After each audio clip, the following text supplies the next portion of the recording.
வணக்கம். யோசிச்சு பார்த்திருக்கீங்களா? சில நூற்றாண்டுகளுக்குள்ள ஆடு மாடு மேய்ச்சிட்டு இருந்த ஒரு சமூகம் எப்படி பெரிய பெரிய ராஜ்யங்களை உருவாக்குற அளவுக்கு மாறிச்சுன்னு.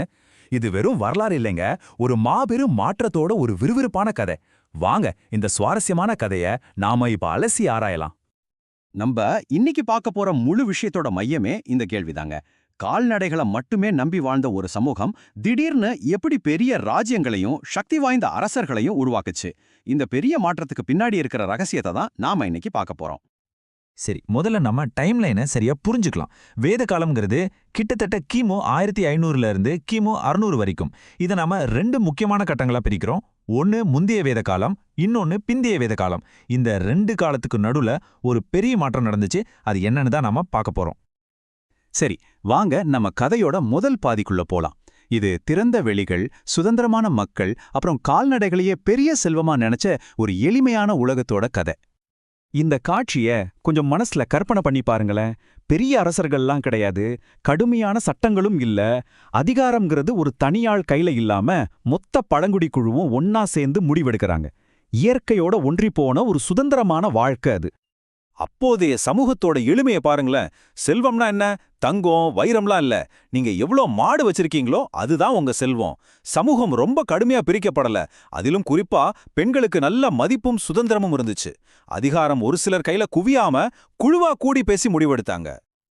இப்பதான் நம்ம கதையோட முக்கியமான திருப்பு முனைக்கு வரோம். எல்லாம் நல்லபடியா போயிட்டு இருந்தப்போ ஒரு விஷயம் உள்ள வருது. அது மொத்த சமூகத்தையும் தலைகீழ மாத்தி போடுது. நீங்களே கொஞ்சம் யோசிச்சு பாருங்க. ஒரு ஆடு மாடு மேய்க்கிற சமூகத்தை பெரிய பெரிய ராஜ்யங்களா மாத்துற அளவுக்கு சக்தி வாய்ந்த அந்த ஒரு விஷயம் அது என்னவா இருக்கும்? ஆமாங்க, அது வேற எதுவும் இல்ல, இரும்பு. பார்க்க சாதாரணமா தெரிஞ்சாலும் கிருஷ்ணா அயஸ்னு சொல்லப்பட்ட இந்த உலோகம் ஒரு புரட்சியே உண்டாக்குச்சு. இது வெறும் ஒரு கருவி மட்டும் இல்ல, இது ஒரு புதிய யுகத்தோட திறவுகோள். இது எப்படி ஒரு செயின் ரியாக்ஷன் மாதிரி வேலை செஞ்சதுன்னு பாருங்க. முதல்ல இரும்புல செஞ்ச கலப்பைகள் வருது. இதனால என்னாச்சு? அடர்ந்த காடுகளை எல்லாம் அழிச்சு பெரிய விவசாய நிலங்களா மாத்த முடிஞ்சது. இதோட விளைவு, சரித்திரத்திலேயே முதல் முறையா தேவைக்கு அதிகமா உணவு உற்பத்தியாச்சு. இந்த உபரி உணவு வந்ததும் அவ்வளவுதான், பெரிய நகரங்கள், நிரந்தர ராணுவம், வரி வசூலிக்கிற ராஜாக்கள்னு எல்லாம் உருவாக ஆரம்பிச்சிடுச்சு. இப்போ நாம கதையோட 2வது பாகத்துக்குள்ள போறோம். இரும்பு புரட்சியால உருவான ஒரு புத்தம் புதிய ஆனா கொஞ்சம் சிக்கலான உலகத்துக்குள்ள வாங்க போகலாம். இந்த ஒப்பீடு தான் நம்ம புரிஞ்சுக்க வேண்டிய மிக முக்கியமான விஷயம். பாருங்க எப்படியெல்லாம் மாறுதுன்னு. செல்வம் மாடுகள்ல இருந்து நிலமா மாறுது. எளிமையா இருந்த சமூகம் இப்போ மேல கீழன்னு கடுமையான படிநிலைகளோட சிக்கலாகுது. ரொம்ப முக்கியமா பெண்களோட நிலைமை கொஞ்சம் கொஞ்சமா குறைய ஆரம்பிக்குது. அதிகாரம் இல்லாத ஒரு பழங்குடி தலைவரோட இடத்துக்கு வரி வசூலிக்கிற ஒரு பலமான ராஜா வர்றார். யோசிச்சு பாருங்க, இது எவ்வளோ பெரிய மாற்றம். சரி, இப்போ இவ்ளோ பெரிய சிக்கலான சமூகத்தை எப்படி கட்டுப்படுத்துறது? அதுக்கு ஒரு சிஸ்டம் வேணும் இல்லையா? அப்போ வந்ததுதான் இந்த வர்ண அமைப்பு. பிறப்பின் அடிப்படையில சமூகத்தை 4 படிநிலைகளா பிரிச்சு ஒவ்வொருத்தருக்கும் ஒரு குறிப்பிட்ட வேலையை இது ஒதுக்குச்சு. இதுதான் பிந்தைய வேத காலத்தோட ஒரு முக்கிய அடையாளமா மாறுச்சு.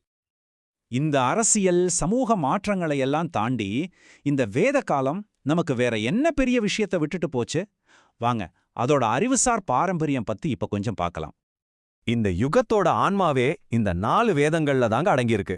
அதனாலதான் இதுக்கு வேத காலம்னே பேரு. பாருங்க, ரிக்வேதம்னா கடவுள்களுக்கான பாடல்கள், சாமவேதம்னா அந்த பாடல்களுக்கு இசை, யஜுர்வேதம் அந்த சடங்குகளை எப்படி செய்யணும்னு சொல்ற ஒரு கைடு மாதிரி, அதர்வண வேதமோ மக்களோட அன்றாட பிரச்சனைகளான நோய் நொடி இதுக்கெல்லாம் தீர்வு சொல்ற மந்திரங்களையும் மருத்துவத்தையும் பத்தி பேசுது. காலப்போக்குல வெறும் சடங்குகள் மட்டும் செஞ்சா போதுமான ஒரு கேள்வி இருந்தது. வாழ்க்கைனா என்ன? நமக்குள்ள இருக்கிற ஆன்மா, அதாவது ஆத்மானா என்ன? இந்த பிரபஞ்சத்தோட மூலமான பிரம்மம்னா என்ன? இந்த மாதிரி ரொம்ப ஆழமான தத்துவ கேள்விகளை உபநிடதங்கள் ஆராய தொடங்குச்சு. இதுதான் இந்திய தத்துவத்தோட ஒரு முக்கியமான ஆரம்ப புள்ளி.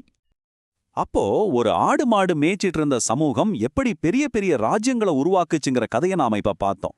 ஒரு வகையில இது முன்னேற்றம் தான், சந்தேகமே இல்ல. ஆனா யோசிச்சு பாருங்க, நாம ஸ்திரத்தன்மையையும் செல்வத்தையும் அடைஞ்சோம். ஆனா அதுக்கு நாம கொடுத்த விலை என்ன? தனிமனித சுதந்திரத்தையும் சமூக சமத்துவத்தையும் நாம இழந்தோமா? இந்த ஒரு கேள்விதான் வேத காலம் இன்னிக்கும் நாம கிட்ட கேட்கிற மிக முக்கியமான பாடம். இத பத்தி நீங்க என்ன நினைக்கிறீங்க?